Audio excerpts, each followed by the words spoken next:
Kuna kingine tulikujia? Hapana. Wacha tuambie iko wapi. Hajui atibali penye iko. Thank you so much. I want to really urge you that it is important that we communicate to each other. Your coming here is not in vain. You are being listened to. As we are talking, you know very well that the headquarter for health actually is not here, so the chief officer for health cannot be here. The minister equally cannot be here.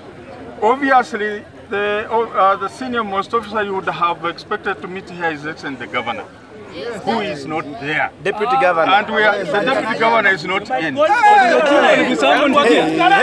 They want to go home. That is why I'm explaining to you that what we will do is for your leadership to hand over the memorandum.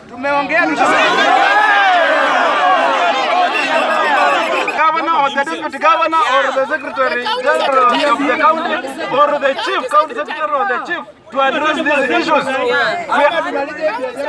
We are being addressed by the teacher, by a teacher who is not aware of our grievances.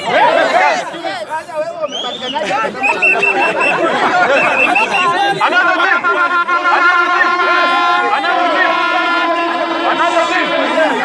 Is the deputy governor, it means they are absconding their duties on the county. Yes! Power!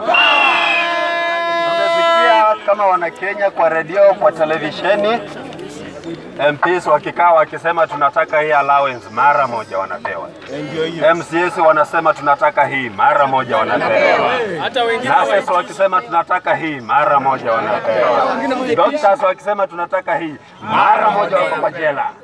Sisi tukisema tunaendelea kufanya kazi wanasema Bunda sasa wacha aumie na sisi tunakula vyema. Wakati huu tunataka kusimama kwa voice moja tukisema Bunda ametoka. Bunda ametoka. Bunda